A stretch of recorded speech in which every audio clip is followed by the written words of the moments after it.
Most people spend their entire lives trapped by their own emotions. Think about it. We react instantly. We get pulled into arguments. We desperately chase the approval of others.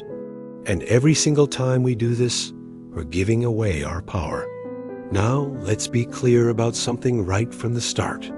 Detachment isn't about being cold or emotionless. It's not about ignoring people or becoming a robot. True detachment is about gaining clarity. It's about seeing the world and yourself without the fog of emotional reactivity clouding your judgment. It tests the difference between being a passenger tossed around by the waves and being the captain who calmly steers the ship. Let's unpack the illusion of attachment. From the moment we're born, we're conditioned to care deeply about what other people think of us. Our parents, our teachers, our friends, and later, our colleagues and bosses. We learn to bend our own desires, to endlessly explain ourselves, and to justify our choices, all in the hope of being seen in a positive light. This attachment to external validation feels completely natural, like it's just part of being human. But in reality, it's a very subtle and powerful trap. The more you cling to a specific outcome, whether it's getting someone to like you, winning an argument, or securing a promotion, the more you hand over your personal control. You become dependent on things outside of yourself for your own sense of peace and success. Your happiness becomes a fragile thing, easily shattered by someone else's opinion or a situation that doesn't go your way. You're no longer in the driver's seat of your own life. So, what is the psychology behind detachment? Think of it as a mental lever, a tool that allows you to create a small but crucial space between an event and your response to it. It's the ability to observe a situation, a conversation, or even your own thoughts and feelings without immediately reacting. It's like stepping back from a painting to see the whole picture, instead of having your nose pressed right up against the canvas. When you learn to use this mental lever, you gain 3 incredible advantages. First, you gain immense clarity in your decisions. Without the rush of anger, anxiety, or excitement, you can evaluate situations logically and make choices that truly serve your long-term goals. Second, you gain a surprising amount of influence in your conversations. When you're not emotionally invested in winning, you can listen more effectively, understand the other person's perspective, and guide the conversation toward a productive outcome. And third, you gain true freedom in your choices.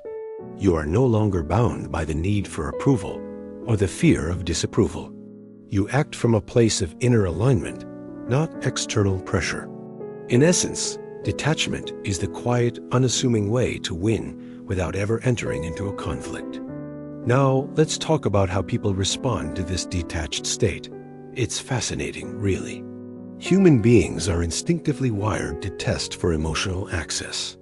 When they meet someone, they subtly probe to see how easily they can get a reaction. They want to know if you're someone they can fluster, manipulate, or control with emotional bait. So, when you remain calm, centered, and unreactive in the face of this, something powerful happens.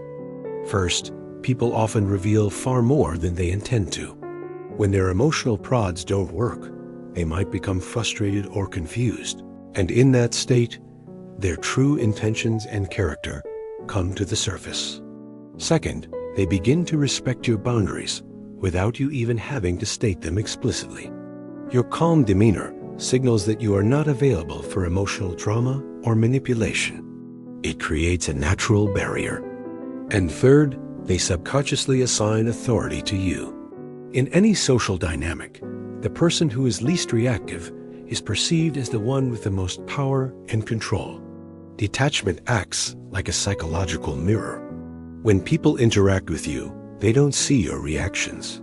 Instead, they see a reflection of their own behavior, and you get to see them for who they truly are. Let's bring this down to earth with some real-life applications. How does this actually work day to day? In your personal relationships, stop chasing reassurance. If you're constantly asking, "Do you still love me?" Or are we okay? You're handing over your power. Instead, act from a place of self-assuredness. Trust in the connection and let your actions speak for themselves. In business or at work, when you receive criticism or negative feedback, don't react immediately. Don't fire back an angry email or get defensive. Pause, take a breath, consider the feedback objectively. Is there any truth to it? How can you use it to improve? This pause gives you control over the situation. And in any kind of negotiation, whether it's for a salary, a car, or even just deciding where to go for dinner, practice speaking less and observing more. Let the other person fill the silence. The one who is most comfortable with silence, the one who isn't desperate to reach a conclusion, often has the upper hand. Remember this simple rule. The person who detaches first from the emotional outcome almost always ends up controlling the final result. So, how do you actually practice this? It's not a switch you can just flip overnight. Detachment is a muscle, and like any muscle, it needs to be strengthened through consistent practice. You can start small. For example, when you get a text message or an email, you don't have to respond immediately. Give yourself 5 or 10 minutes. This simple act breaks the habit of instant reaction. Another powerful exercise is to step back when you feel someone is trying to provoke you. Recognize the bait, see it for what it is, and consciously choose not to bite. Just observe their attempt and your own internal urge to react, and let it pass. And finally, practice observing without judging. Observe other people's behavior, observe the news, observe your own thoughts, without immediately labeling them as good or bad.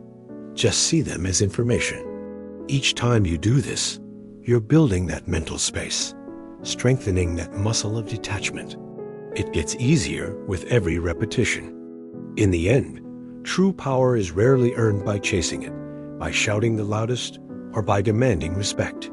It is quietly assumed by the one who has the strength to step back, to observe, and to act with intention rather than impulse.